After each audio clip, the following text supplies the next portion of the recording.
et omat analyysit on sitä sanonut, että se sieltä tulisi, mutta eipä näyt tulevan. Tänäänkin taas mentiin aika reilusti alaspäin. Joo. No thank you. No thank you. Ja osalti varmasti just sen takia, mitä se puhuttiin, niin nyt siellä meni möläyttää. Joo, nythän oli taas tullut aika rajut haastattelut Joo, sieltä. nyt meidän Taimaan aikaa mun mielestä oli 5 jälkeen aamulla tullut. Joo. Nyt On kyllä määräyksiä. vaikeat ajat silleen niin kuin lähteä sijoittaa ylipäätään nyt osakemarkkinoillakaan tai kryptoissa, että on niin epästabiili tuo tilanne Euroopassakin.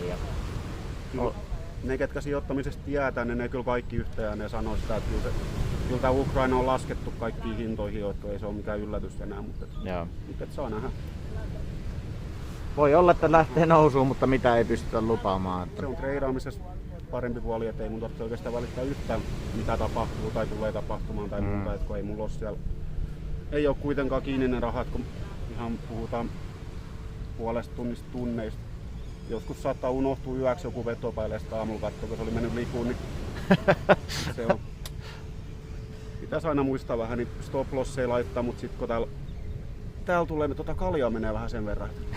Asiat unohtuu ja tulee väsy, niin sitten se vähän silleen, että aamulla herätessä on ekana mielestä, voi vittu, nyt se oli siellä päällä. Hei, voitko sä Anna, viititkö sä hakea juomat, vaikka itsellesikin Tonille, niin mä voin tarjota ne kyllä sitten. Okay.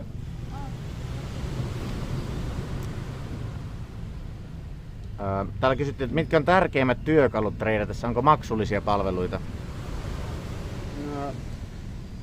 Ilmaisiksi voi käyttää TradingViewiä jonkin verran, siinä on rajoitukset, minkä verran niitä indikaattoreja sä pystyt sieltä katsomaan, mutta siellä on valikoimassa kyllä, kun ihmiset tekee sinne niitä omia indikaattoreita. Huikeat valikoimat, sitten on ExoChartti, saa ladattua ihan tietokoneella. Joo. Tietokoneella ohjelmana, niin en ole itse koittanut, se on vähän kalliimpi softa, mutta jos enemmän sijoittaa, niin ehkä kannattaa siihen satsata. Eli TradingViewistä näkee niinku reaaliajassa näitä kursseja? Joo, eri pörssienkin kursseja vielä. Joo. Ja siellä sitten voi analysoida.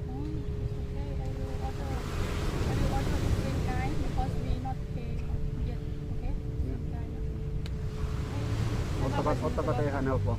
Meillä on piikki pystyssä. Okei. Ei mene sillä samalla kuin Suomen lippukaupat. Ja se meni hyvin kanssa. Mutta täällä katsotaan, mulla on vähän huonosti tässä tätä kirkkaus. Miten pitää kulut kurissa ja verottajalle tiedot? Mitkä kulut? Mä en tiedä, kaupankäyntikulut varmaan. No Finanssissa 0,1%, että ei mä oo kauheasti kiinnosta. Niin. En oo edes veroilmoitukseen laittanut kuluja, kun se on tosiaan se 0,1%, niin sama se. Verottajalle ilmoitetaan könttäsumma, mitä on tullut mennyt. Jos sieltä tulee lisää pyyntö, niin sit ladataan, Finanssistakin saa ladattua 3 kuukautta kerrallaan settein. Sitten sieltä lyödään vaan verottajataulukot käteen ja katsotaan mitä ne päättää. Joo, Binanssissa on ollut halpaa toi kaupankäynti. Vaikuttaako sillä Binanssissa se, että onko tehnyt kuinka paljon kauppaa siihen hintaan? Onko sillä jotain eri tasoja, niin kuin vaikka Nordnetissä osakkeiden kanssa? Vaikuttaa, mutta ne on ihan älyttömiä ne rajat.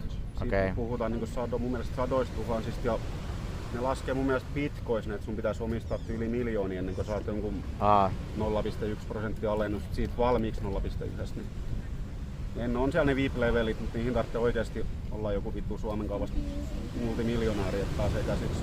Joo, eli tavalliselle tallajalle se on aika lailla se 0,1% per kauppa, mitä siellä menee. Hyvin on tullut porukkaa, täällä on yli 300 ihmistä jo katsomassa. Että... Ja tietysti kaupoissakin on sitten ero, että eikö se niin markettitoimeksiannon vai teekö se niin limitin kanssa? Ihas, tästä tuommoista.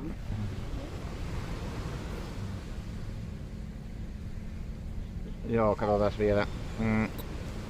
Lajoksi kysyi tälleen vähän avoin kysymys, että kauan menee aikaa asian perehtymiseen, ettei kaikki kassa mennyt. Mä voin itsekin varmaan sanoa, että se riippuu aika paljon ihmisestä ja tuohon on varmaan aika vaikea vastata. Mutta sanotaan, että kauanko sulla meni, että alkoi homma sujumaan? Kyllä siinä nyt varmaan oppirahoja maksettiin ensimmäinen kuukausi, mutta tarvii kuitenkin muistaa, että mulla on taustalla sit kuitenkin, mä aloitin sieltä marginin puolelta noi vipukaupat, niin Haluatko selittää mikä on markin ja vipukauppa? mä en välttämättä